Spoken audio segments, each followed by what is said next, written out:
Hi, I'm Vince and welcome to my channel Vince Cooper Games. In this video we're going to continue with the playthrough of my solitaire wargame Bloody Lane, and we're going to be doing turn 8, which is a Union deployment phase. I'm going to start posting these videos on Facebook, so for people who are new to this playthrough, let me just give you a brief overview. We've got the Confederates down here defending Bloody Lane. The Union are advancing in 4 waves. We've placed the first wave and the second wave. I would say at this point in the game, it's developed in a little bit of an unusual way. We haven't actually suffered that much damage, but we also haven't inflicted that much damage. All of the officers are intact. We've only lost a couple of orders tokens, and all of the Confederate artillery are intact. However, the 5th Maryland is from the first wave, that's still intact, and all of the regiments from the second wave are also intact. In particular, we want to concentrate on this regiment here, 14th Connecticut, because the 3rd wave are going to be entering on this turn, and if we can't get rid of this one, the regiment is going to be able to advance here without suffering any damage at all. So that's what we want to focus on. What we have done, however, is we've boosted 2 actions using 2 action die, and what should have been easy rolls failed. So we've actually wasted 4 Confederate action die and achieved nothing with it. That may not sound significant, but there are 20 turns in the game and 4 action die per turn. So there's a total of 80 available actions. So losing 4 of them is actually, that's actually quite significant, particularly up until this point in the game where we've only completed 7 turns. So that's what's that? So of 28 available action die, 4 of them were completely wasted with no effect. But we're going to crack on anyway. So let's get going. So sequence of play, supply phase. So the supply tokens in the supply line will move 1 step to the right. So orders token moves here, ammo token moves here. And this turn, I'm going to place a reinforcements token in box S1. Reinforcements advance in exactly the same way.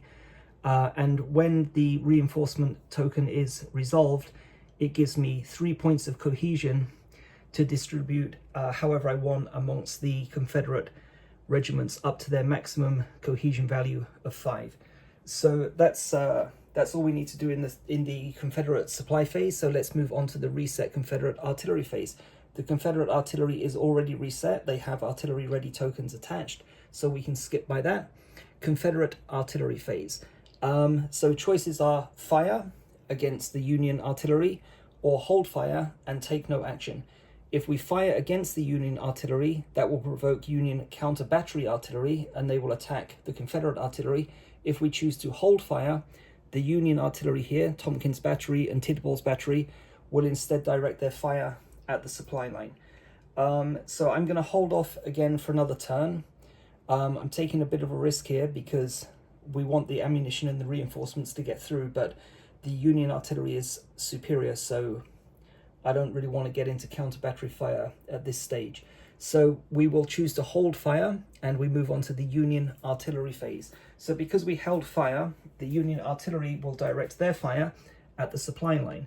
They're going to target the rightmost token first, which is an orders token, and the target number of the orders token when it's in box S3 is the rightmost number, the rightmost value, so 2 to 3.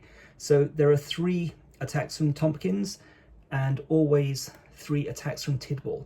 So let's go ahead and resolve these attacks first. So 2 to 3 will destroy the orders token. So attack number 1, it's a 10, so that's a miss. Attack 2 is an 8, that's a miss. Attack 3 is an 11, that's a miss. So that's Tompkins resolved. Tidball, 3 attacks. 7 is a miss. 7 is another miss. And fingers crossed, 7 is a miss. Great. Okay, so the orders token will be able to be resolved next turn. So that concludes the Union artillery phase. Next is the Union event phase. So we're going to refer to this table here, the Union event table. We're going to roll 4d6 4 times. We're on turn 7, so we consult this column here, B, and we're going to resolve one of these events. A brief summary of how to resolve the events is provided here, and here's the table for determining the Confederate target if needed. So 46 4 times. Let's resolve Union event number 1. Okay, so that's a total of 8. So we consult the table. Column B, 8 is a skirmisher event, and we're going to write the turn number down here, which is turn 8. So the skirmisher is a roll 1d6. If it's a 1, we're going to reduce the officer value by 1.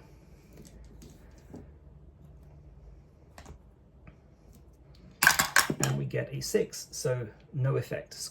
Skirmisher event fails. So second event, 46. Okay, so we've got a 21. So column B, event 21 is heavy fire. It's already been resolved, so we go to the next higher number, which is 22. It's a smoke event. So we're going to write down 8 here, just to, that's not very good 8, but it'll do. So smoke token is placed in a smoke box. This applies a -1 penalty to cohesion for both Confederate and Union counters if they attack during their action phases. Okay, that's event number 2. Event number 3, 36. We get an 8. Okay, so again, column B, 8 is another skirmisher event. That's already been resolved, so we go to the next higher number, which is heavy fire. Okay, heavy fire is select target, roll 1d6, 1 to 2, reduce cohesion by 1.